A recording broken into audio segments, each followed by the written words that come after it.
Assalamualaikum warahmatullahi wabarakatuh.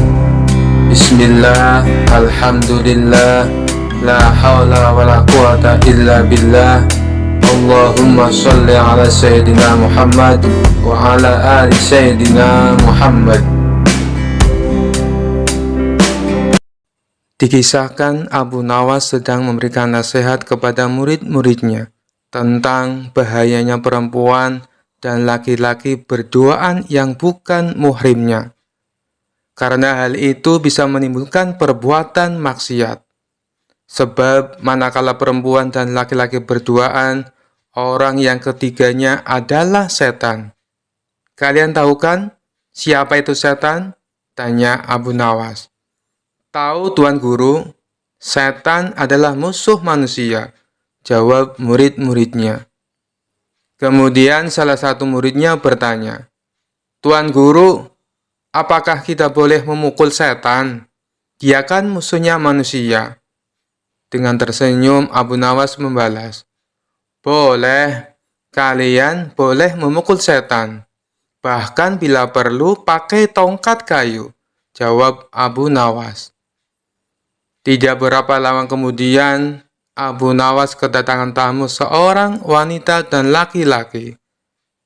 Abu Nawas pun mengajaknya masuk dan mempersilahkan duduk di ruang tamu.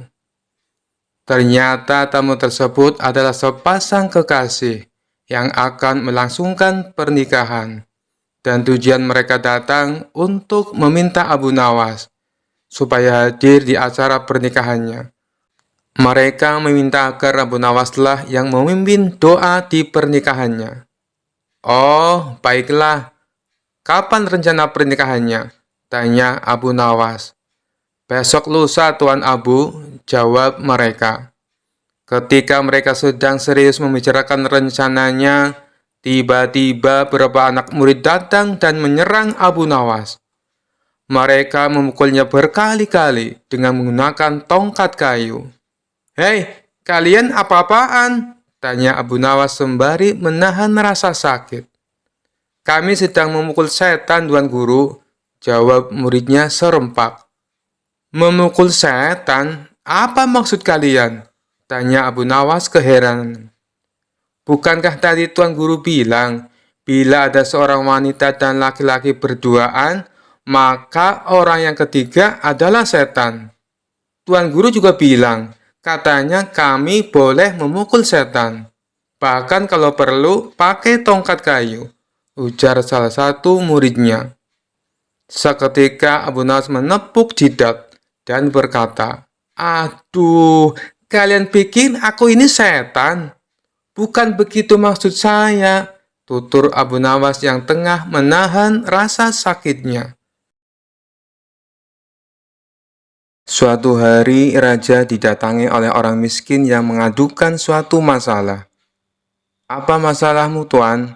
Cobalah ceritakan padaku, kata baginda raja. Nama saya Abu Sukun, orang miskin. Di sebelah rumah saya adalah orang kaya. Orang kaya itu menyuruh saya membayar uang, karena saya dituduh telah mencium bau makanannya tanpa izin. Bagaimana saya bisa menghindari bau makanannya, sementara rumahnya bersebelahan dengan rumah saya, tuanku, kata Abu Sukun. Apakah Anda sudah membawa kasus ini ke pengadilan? Tanya baginda raja. Sudah, tuanku. Namun hakim telah menghukum saya untuk membayar 100 dinar atas permintaan orang kaya itu. Saya tidak punya uang untuk membayar sebanyak 100 dinar.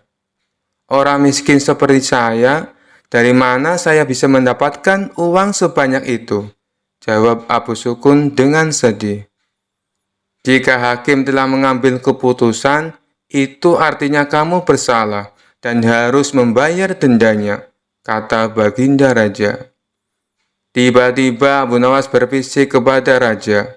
Raja mengangguk tanda setuju dengan Abu Nawas. Besok saya akan pergi ke pengadilan untuk meminta masalah ini agar dibicarakan lagi supaya mendapat keadilan, kata baginda raja. Sudahlah, aku akan membantumu. Baginda ingin masalah ini diselidiki dan diadili dengan baik, kata Abu Nawas kepada Abu Sukun.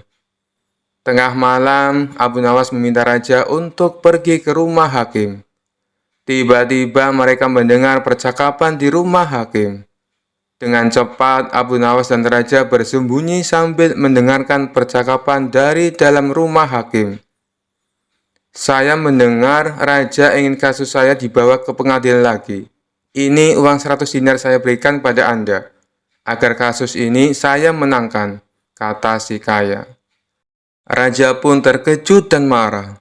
Besok kita harus pergi ke pengadilan, dan tuanku harus menjadi saksi atas perbuatan mereka, kata Abu Nawas.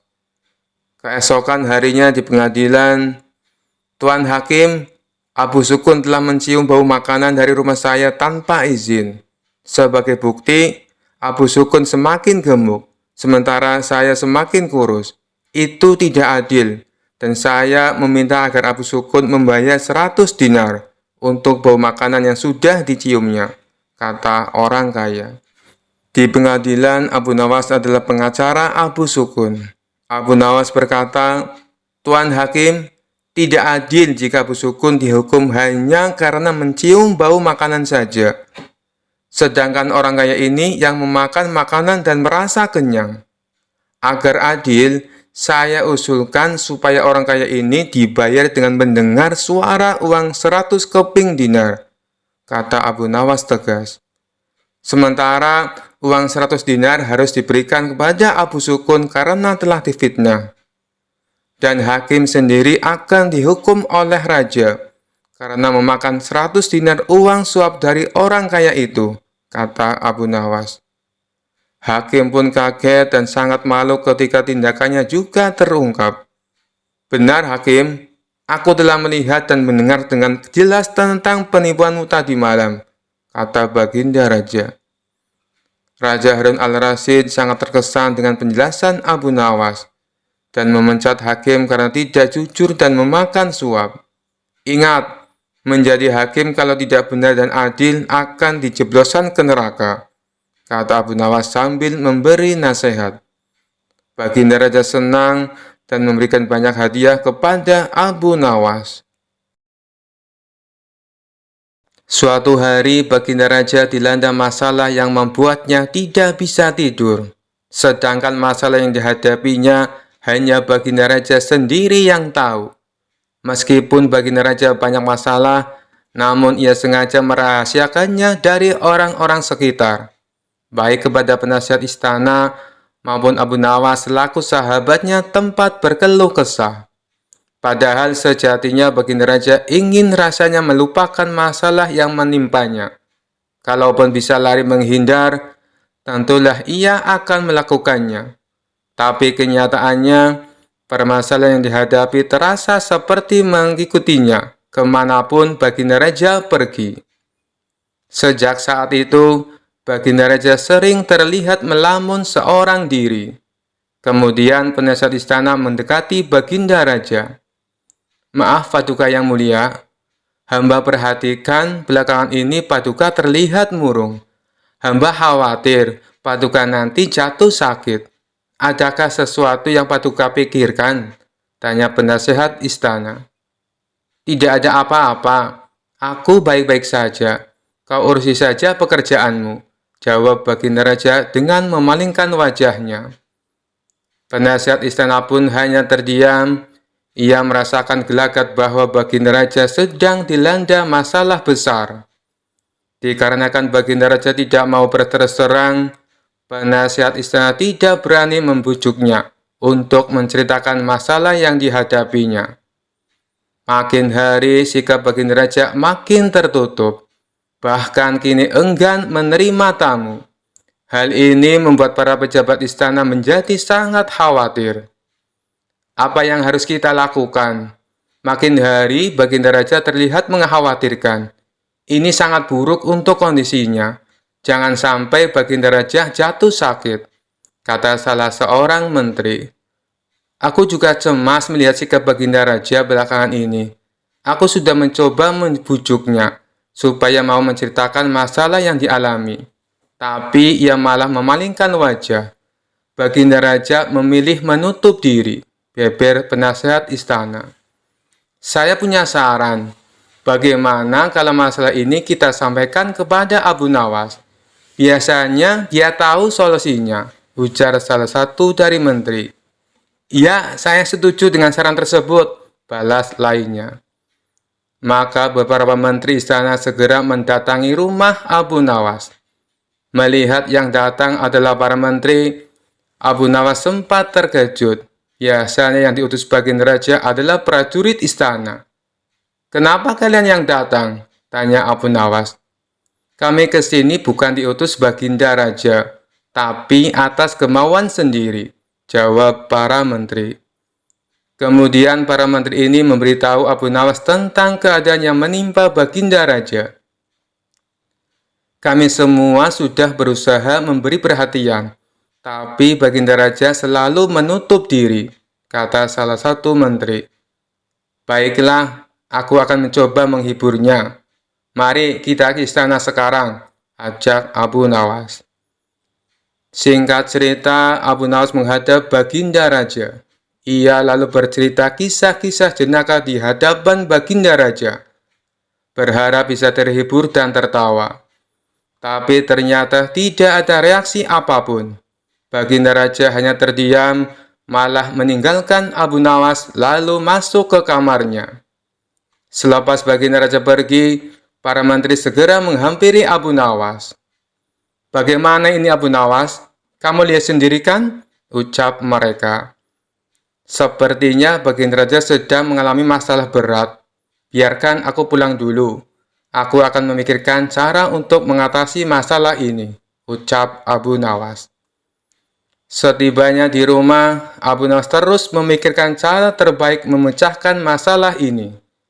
Setelah berpikir cukup lama, akhirnya Abu Nawas menemukan ide yang cemerlang. Esok harinya Abu Nawas pergi ke pasar. Di hadapan orang-orang, Abu Nawas berteriak, "Apakah di antara kalian ada yang bisa memasukkan unta ke lubang jarum?" Mendengar pertanyaan Abu Nawas, semua orang yang ada di sana heran. Salah satu dari mereka lalu menjawab, "Mana mungkin bisa, itu perkara yang mustahil." Dengan lantang Abu Nawas membalas, "Tidak ada perkara yang mustahil. Jangankan aku, anak kecil pun bisa." "Kalau kau mau bisa, coba tunjukkan kepada kami," pinta mereka. "Maaf kawan-kawan, sayangnya aku hanya bisa membuktikannya bila di hadapan Baginda Raja," jawab Abu Nawas. Begitulah seterusnya, setiap ada keramaian orang ataupun perkumpulan, Abu Nawas selalu mengatakan hal yang sama. Akhirnya kabar tentang Abu Nawas bisa memasukkan unta ke lubang jarum sampai juga hingga ke telinga Baginda Raja.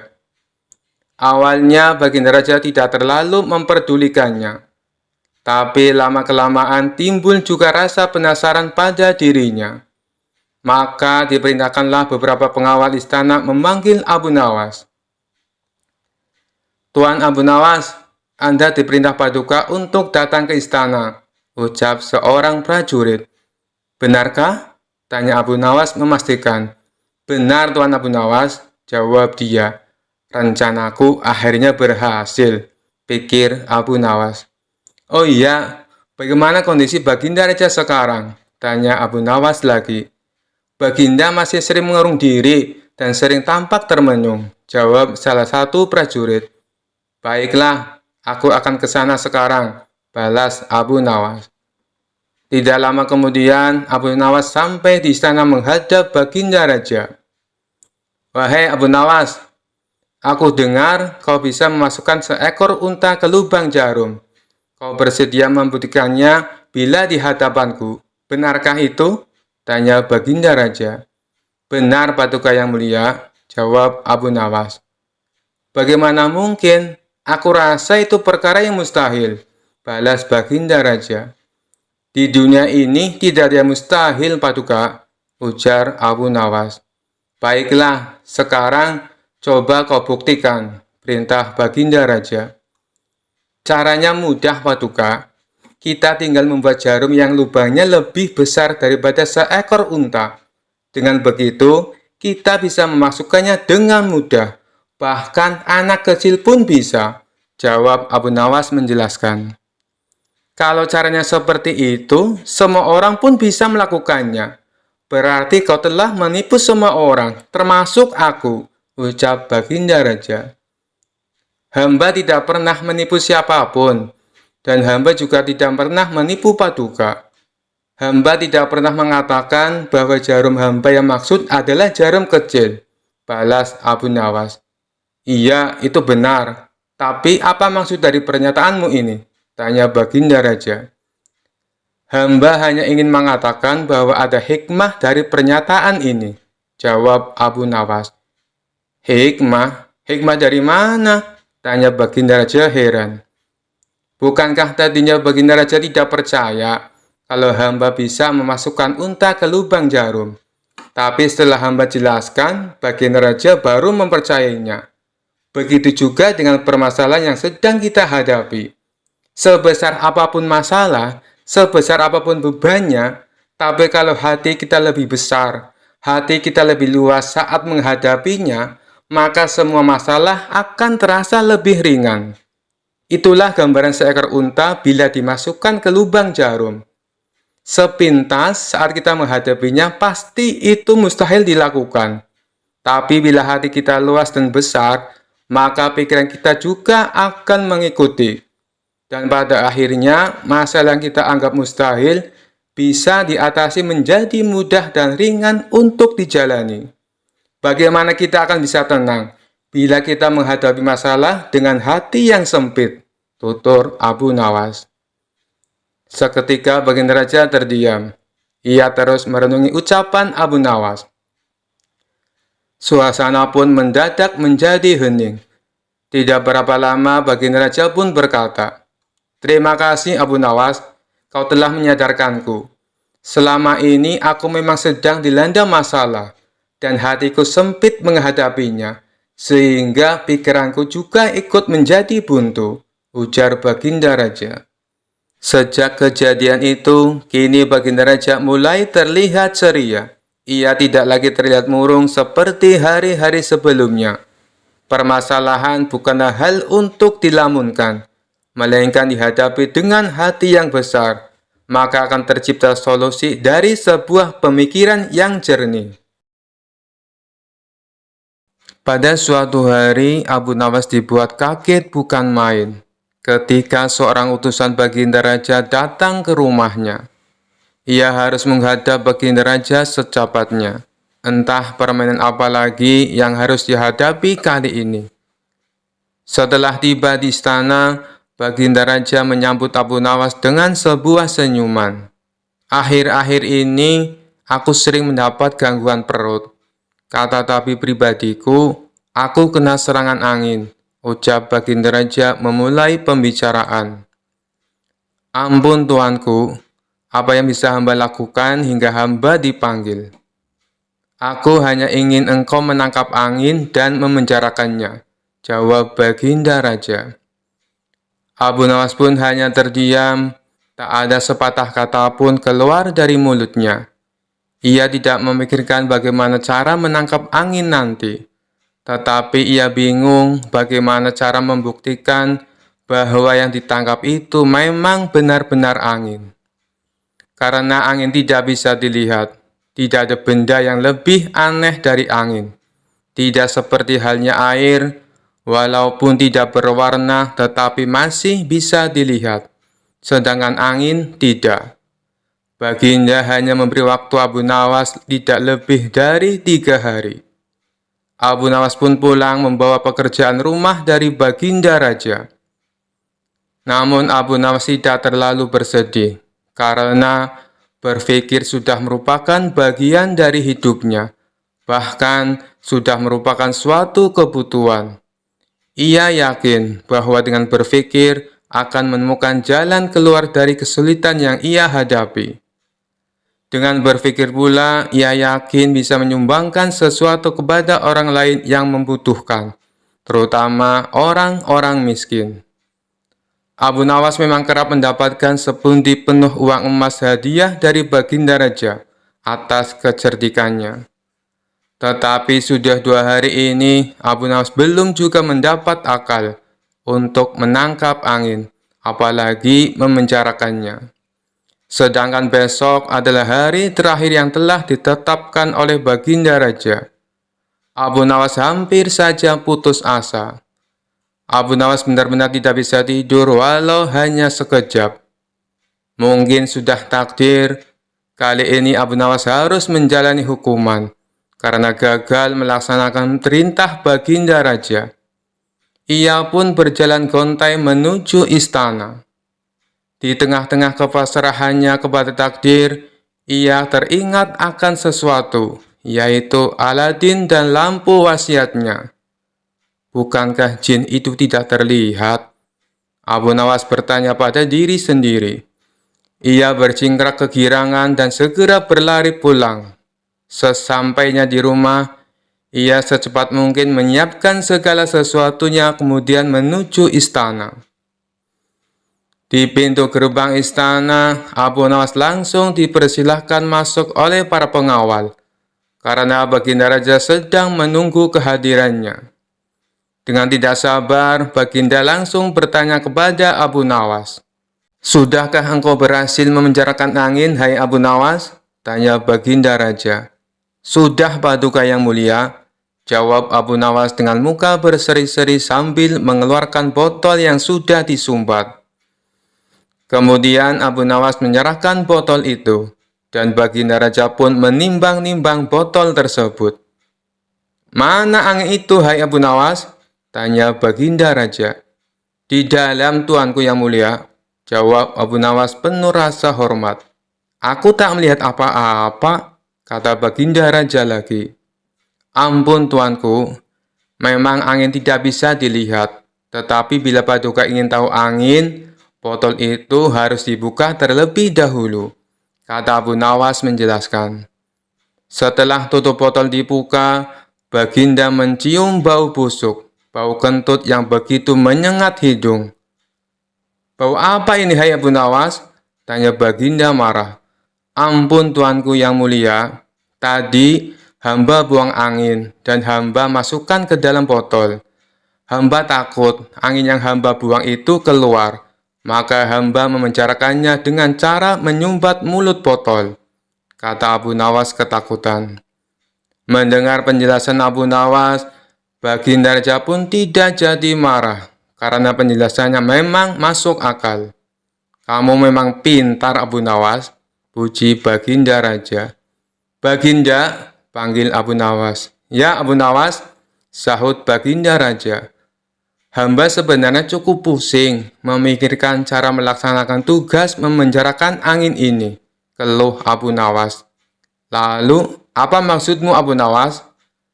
"Hamba minta ganti rugi." "Kau hendak memeras seorang raja?" "Oh, bukan begitu, Baginda. Lalu, apa maumu?" "Baginda harus memberi saya hadiah berupa uang, sekedar untuk bisa belanja dalam waktu 1 bulan.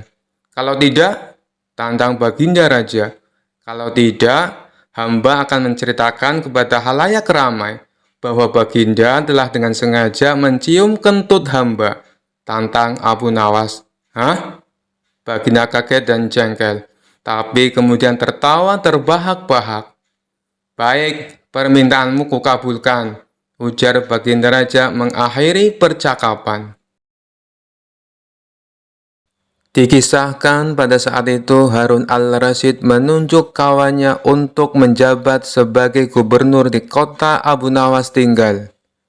Namun sayangnya orang yang ditunjuk ini menyalahgunakan jabatannya. Dengan sewenang-wenang dia memerintahkan para prajurit untuk menangkap para sastrawan yang dianggap pintar.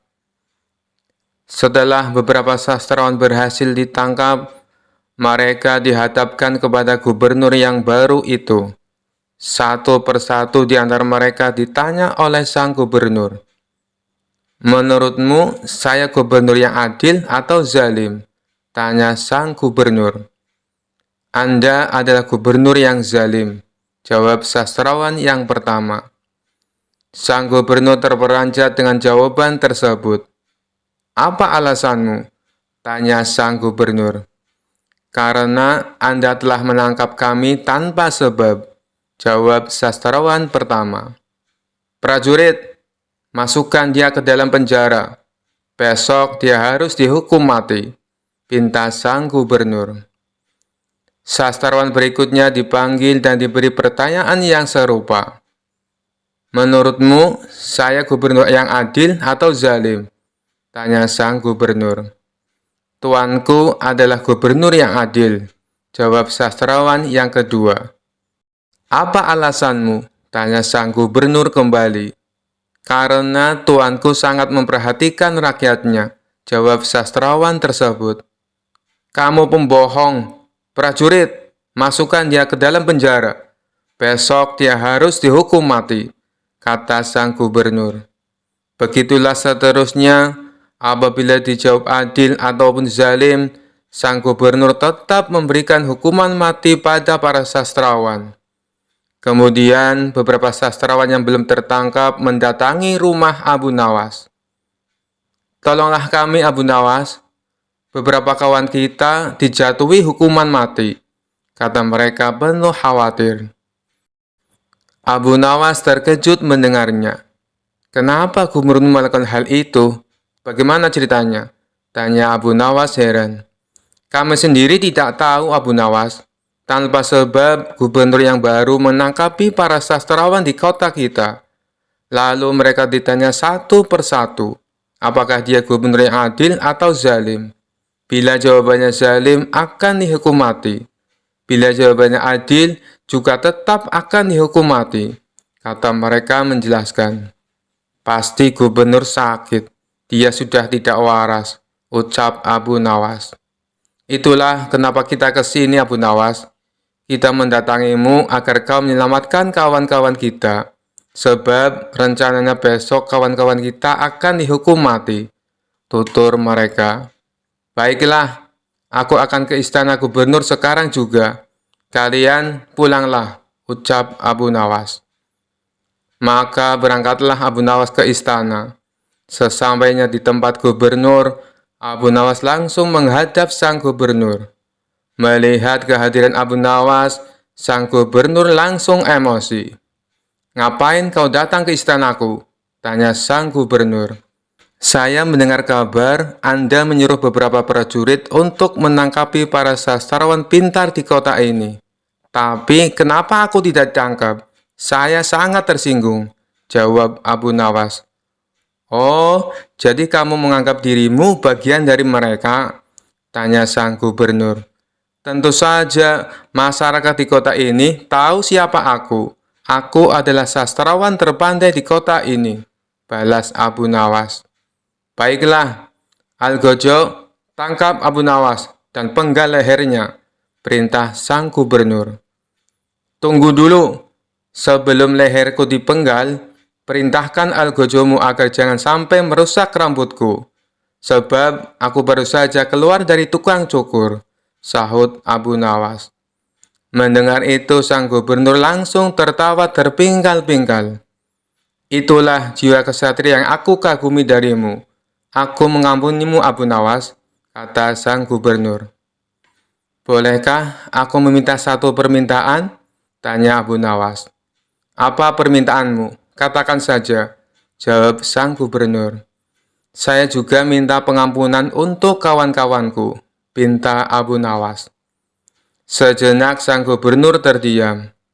"Aku akan mengabulkan permintaanmu, tapi ada syaratnya. Kamu harus bisa menjawab 3 pertanyaanku," ujar sang gubernur. "Baik, Tuan, saya siap menjawabnya," sahut Abu Nawas. "Menurutmu, aku gubernur yang adil atau zalim?" tanya sang gubernur. "Tuan bukan gubernur yang adil, bukan pula gubernur yang zalim. Orang-orang yang zalim itu adalah kita. Sedangkan Tuan adalah pedang keadilan yang membalas kezaliman," jawab Abu Nawas.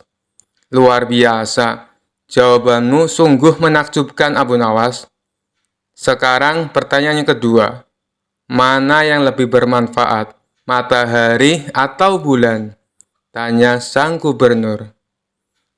Matahari terbit di siang hari bersamaan dengan terangnya dunia.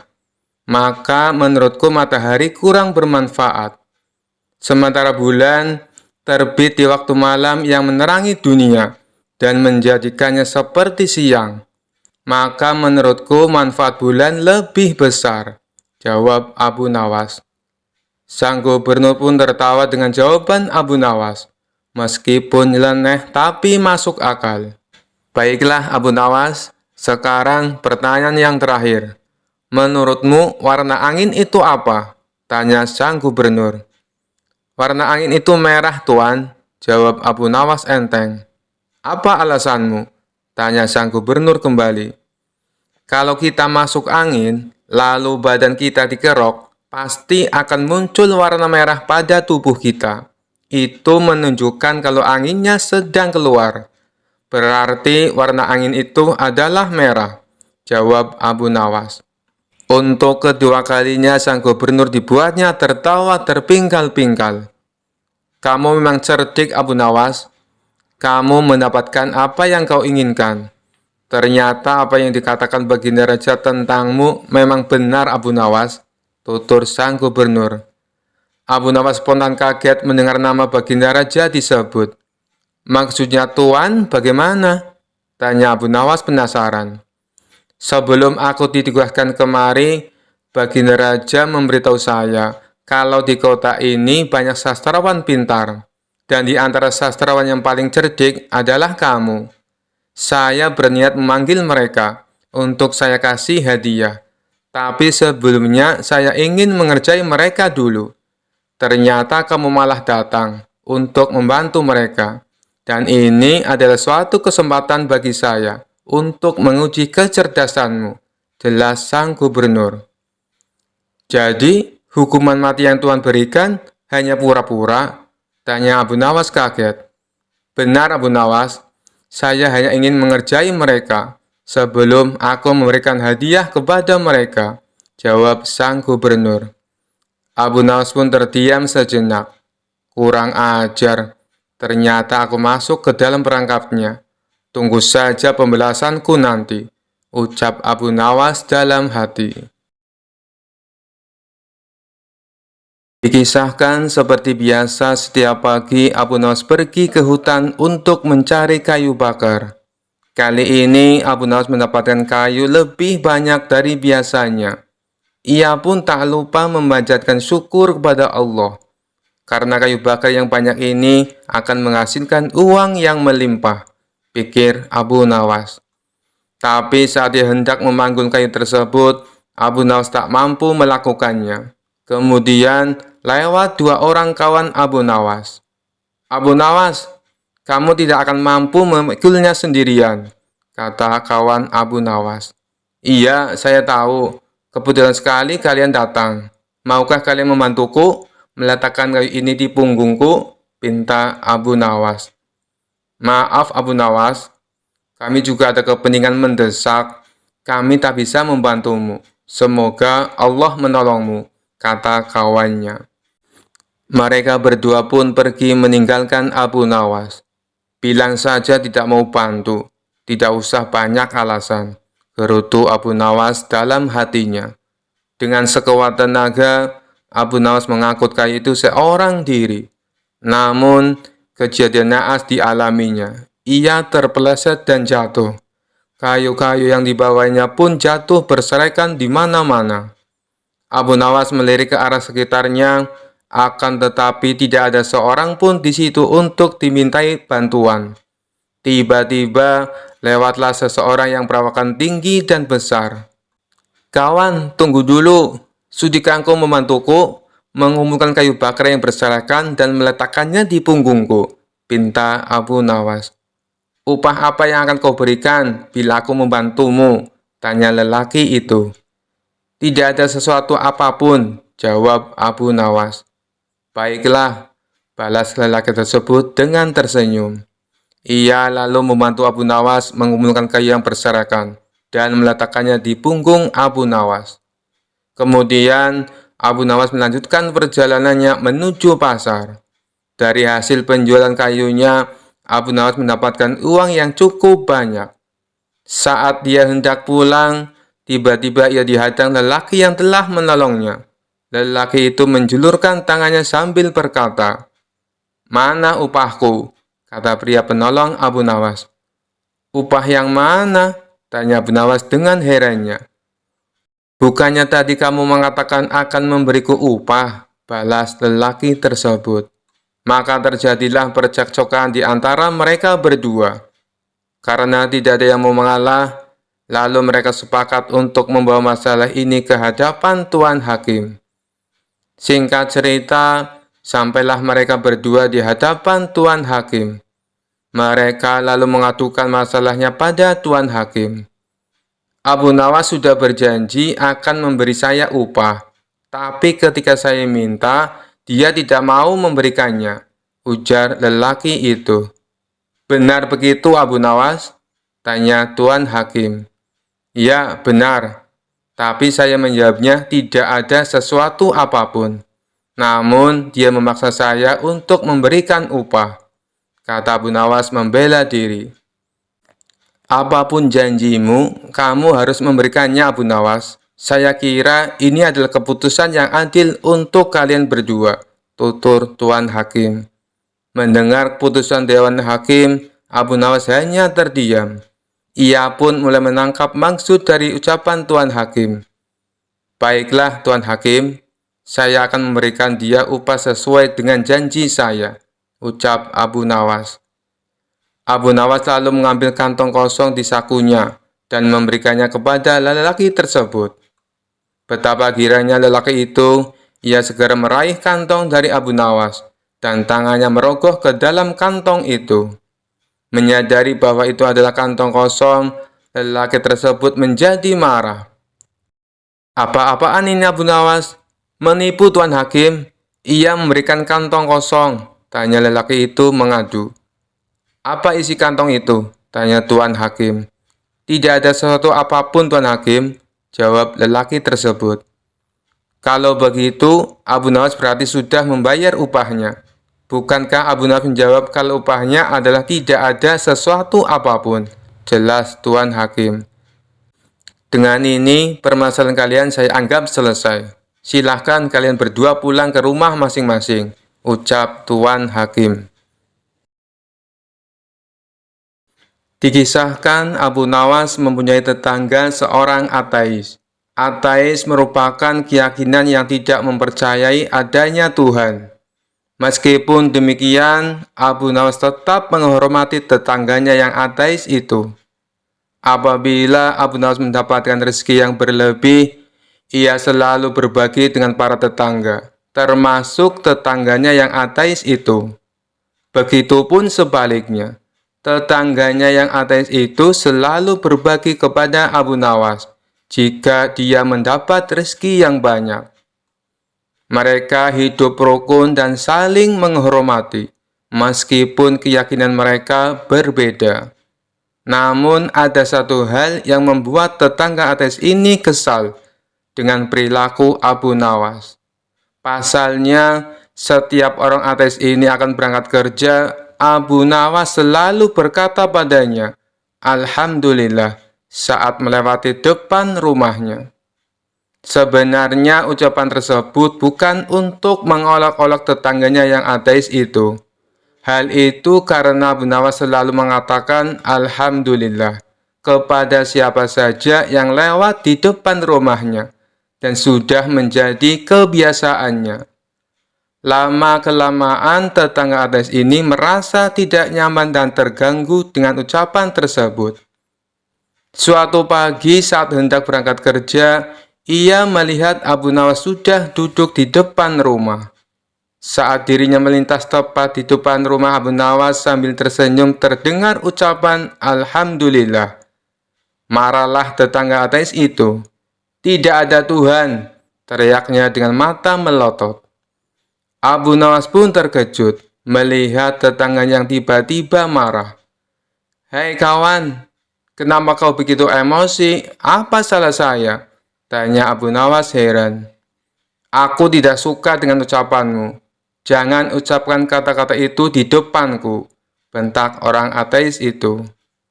Karena tak ingin ribut dengan tetangganya, Abu Nawas memilih untuk mengalah. Baiklah kawan, saya tidak akan mengulanginya lagi, ucap Abu Nawas. Akibat kejadian itu, hubungan antara mereka pun menjadi renggang. Sebenarnya Abu Nawas sudah berusaha untuk tetap menjalin silaturahim. Namun tetangga ateis itu justru malah menjauhinya. Pada suatu malam, Abu Nawas merasakan sangat lapar, sedangkan dirinya tak punya uang sepeser pun untuk membeli makanan. Selepas sholat Isya, Abu Nawas berdoa, "Ya Allah, saya sedang mengalami masa yang sulit. Saya tidak punya uang, juga tidak punya pekerjaan. Berilah saya rezeki ya Allah. Malam ini saya sangat lapar. Saya membutuhkan makanan," ucap Abu Nawas dalam doanya. Rupanya doa Abu Nawas ini didengar oleh tetangganya yang ateis. Maka muncullah pikiran jahil di benak sang ateis. Aku akan mengerji Abu Nawas, sekaligus membuktikan bahwa Tuhannya tidak bisa memberinya makan, pikir tetangga ateis itu. Kemudian tetangga ateis itu pergi ke warung untuk membeli beberapa potong roti. Lalu dimasukkannya ke kantong yang besar. Ia juga menyelipkan kertas di dalamnya, di mana kertas itu terdapat tulisan, "Ini bukan dari Tuhanmu, ini dari tetanggamu yang ateis," tulisnya. Sepulangnya dari warung, ia meletakkan kantong besar tersebut tepat di depan pintu rumah Abu Nawas. Tetangga ateis itu lalu mengetuk pintu rumah Abu Nawas dan langsung bersembunyi di balik semak-semak. Ia penasaran dengan reaksi Abu Nawas ketika menerima hadiah darinya. Sementara Abu Nawas yang sedang khusyuk berdoa menghentikan doanya karena ia mendengar pintu rumahnya diketuk. Saat Abu Nawas membuka pintu, ia terkejut melihat ada kantong besar di depan rumahnya. Karena penasaran, ia segera membuka kantong tersebut dan dibuka. Ternyata isinya beberapa roti yang lezat. Abu Nawas langsung bersujud sebagai tanda rasa syukurnya. "Alhamdulillah ya Allah," ucap Abu Nawas setengah teriak. Namun tiba-tiba ia menemukan secari kertas yang berada di antara tumpukan roti. "Ini bukan dari Tuhanmu, ini dari tetanggamu yang ateis." Sejenak Abu Nawas terdiam. Dia pasti sedang mengawasiku dari suatu tempat. Dia mencoba menggoda keyakinanku, pikir Abu Nawas. Dengan suara lantang Abu Nawas berteriak, "Terima kasih ya Allah, Engkau telah mengirimku makanan melalui setan, dan setan itu pula yang membayar semua makanan ini." Tetangga ateis tersebut tentu saja menjadi kecewa. Ia tak menyangka disebut setan oleh Abu Nawas. "Dasar kurang ajar, bukannya berterima kasih kepada aku, tapi justru berterima kasih kepada Tuhannya. Malah aku disebut sebagai setan," gerutunya dalam hati. Sekian dulu perjumpaan kita kali ini. Sampai bertemu lagi di kisah-kisah selanjutnya. Terima kasih yang sudah subscribe dan setia menonton channel ini. Wassalamualaikum warahmatullahi wabarakatuh.